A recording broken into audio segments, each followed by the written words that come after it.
one thing I will tell you about Brandon.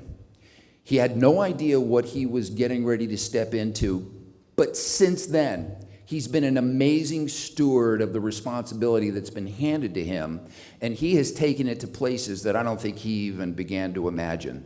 It has been an amazing ride for you, and you have done an amazing job of shepherding the #WalkAway campaign forward and making it what it is today. And Brandon, it's my pleasure to have been given the opportunity by Karen to introduce you and to introduce this brand new award, the Game Changer Award, because you, dude, you are changing the game. Thank you, Brandon. Come on up.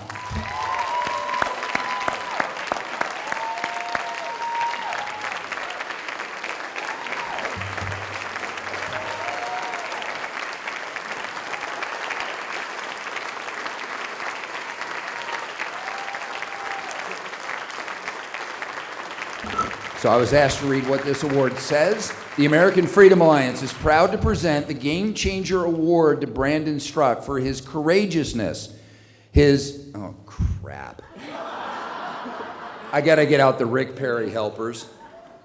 His courageousness, innovative and inspirational founding and leadership of the #WalkAway movement, presented at the Hilton Los Angeles Universal Hotel, Sunday, August 18, 2019, almost a year after you began this amazing journey.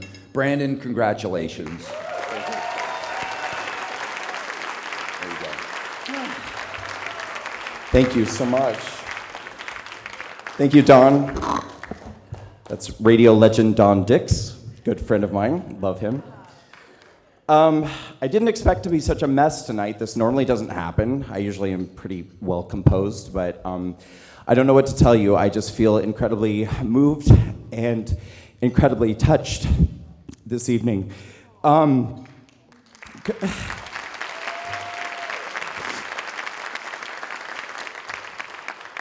There are several key words that seem to be a part of this evening: conscience, heroes, freedom, American freedom. The hero part, I don't know about that so much. I can tell you that I want to accept this award tonight on behalf of all of the patriots in the WalkAway campaign, because each of them is a hero to me. I started this campaign not really knowing if anybody would really support me or step up or be a part of it. I felt like I had to do it because conscience is exactly what led me away from the Democrat Party. In fact, it was their lack of conscience that pushed me away from the left.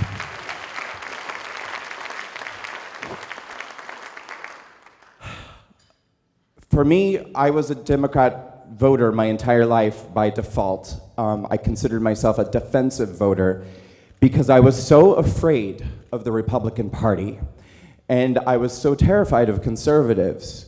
I didn't feel comfortable with any of you, and I certainly didn't think it was possible that any of you could ever love me.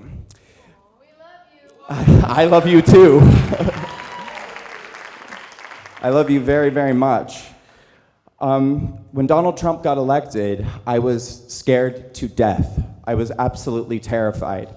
Now, being in the position that you all are in, I'm sure, understandably, that's a very funny thing, because you have the benefit of knowing that the media's lying, the liberal media is lying, and that the things that they're saying about you are not true, but I didn't know that. And most people on the left do not know that, still don't know that. And so I thought that half of America had elected the second coming of Hitler. I thought somehow half of America had lost their moral fiber and their conscience, and that they had elected an overt racist and bigot and homophobe. And as the video pointed out, it wasn't until somebody, a staunch Christian conservative, whom I've had many battles with over the years on Facebook, took the time to reach out to me and asked me, have you seen this? And showed me that video debunking that Trump mocked a disabled reporter. It was the first time in my life that a light bulb went on in my head, and I thought to myself, my God, is it possible that CNN doesn't tell the truth sometimes? That doesn't make any sense. But it sent me on a very long journey of research. And that long journey of research ultimately culminated in the discovery of many things. The thing many things, many things. But the thing that was the most impactful to me was that I discovered that if you're a minority in America, if you are a black or brown or LGBT person, even a woman, if you're Jewish, the Democratic Party and the liberal media are lying to you right to your face time and time again. But I think worst of all, they are manipulating fear, and they are manipulating everything that scares you to make you believe that there is no place for you in this country except for with them under their watchful eye over on the left, that there is no seat at the table for any of you over on the right. Well, let me tell you, when I discovered that they were manipulating me and scaring people like me and scaring other minorities, it pissed me off so badly.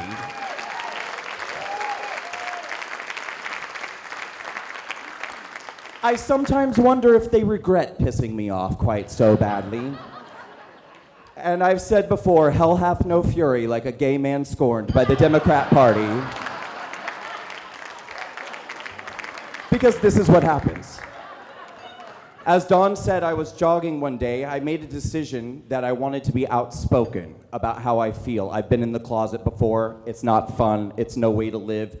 Now a lot of you, I think, can identify with that feeling. It's not great. It's a terrible way to be. It's un-American, and nobody should ever have to be afraid in this country to simply tell the truth or be authentic about how they feel, what they believe in, or who they are.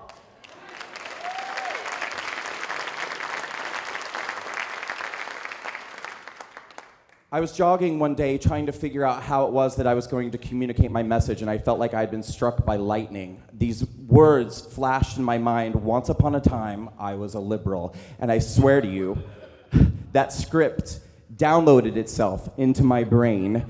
And I ran home and I wrote it all down as quickly as possible, and then I shot that video. And I thought to myself, this is good. This is very, very good. But initially, I was going to just put it out so that everybody knew once and for all how I felt, because I was so tired of my friends leaving me one by one. Every time I would say something mildly pro-Trump or mildly pro-conservative, and I just thought, to hell with it. I'm just going to rip it off like a Band-Aid and put it all out there in a 6-minute video. But I thought, no, there's something more here, because I am not the only person who's feeling this way. I know that if I'm feeling this way, there are hundreds of thousands, if not millions of others who are feeling exactly the same way, and they're just waiting for someone else to be the first person to say the emperor is not wearing clothes. So I said, I'm going to put this video out, and I'm going to use the hashtag #WalkAway, and I'm going to create the Walk Away campaign. We're all going to walk away from the Democratic Party together. We will create a network of support. But I also knew over the year that I had walked away and I got to know you and finally stopped being afraid of you and stopped being afraid of the Republican Party. I thought to myself, my God, if other people knew you the way that I have come to know you, they would love you too. It's time for you guys to speak up. It's time for the silent majority to become unsilent.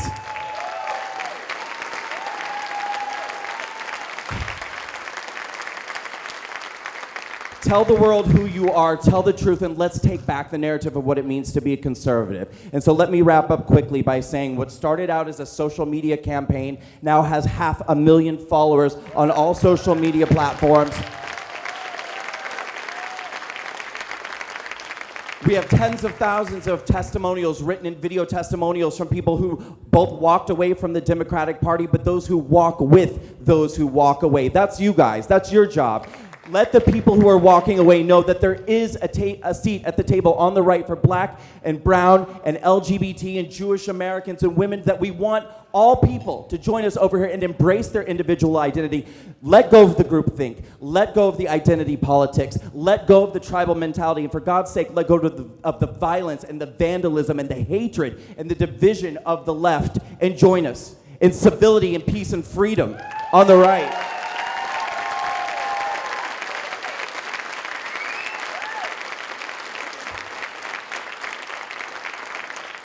I know that many of you are afraid, and I understand why. I understand completely. Many of you have too much to lose, lifelong careers that you've been building, relationships perhaps with children or grandchildren. I understand completely. But there are bold freedom fighters in this country, like myself, like Joy Vila, like Blair White, people like this who will be your voice. Let us be your voice. And so I want to close this out tonight by just a really quick little exercise. Just a quick, first of all, can everyone just take a deep breath? And now close your eyes. And just very quickly, I want you to envision something. I want you to envision that it's Election Day 2020, the day after Election Day 2020, as a matter of fact. And you wake up, and your president is Kamala Harris. Or Bernie Sanders. Or Pocahontas. Okay? I want you to envision living in an America where your taxes are going to go up to 50, 60, 70% or higher. I want you to envision America where conservatives no longer have a voice whatsoever, that there is no freedom of speech, there is no First Amendment, and they're coming for your Second Amendment, and that we no longer have a national identity because we're going to open our borders to anybody and everybody who wants to come into this country. I want you to think about that. And I want you to think about what you would give in that moment to be able to reverse it and take it all back and stay on the course that we're on right now under President Trump. What would you give? And then what I want you to think about next is what you will do today to support freedom fighters like me, like the Walkaway Campaign, like this gentleman Bill who just spoke earlier before. I can't tell you the number of times I've sat before people who are millionaires and billionaires with tears in their eyes saying to me, what you're doing has the power to save this country.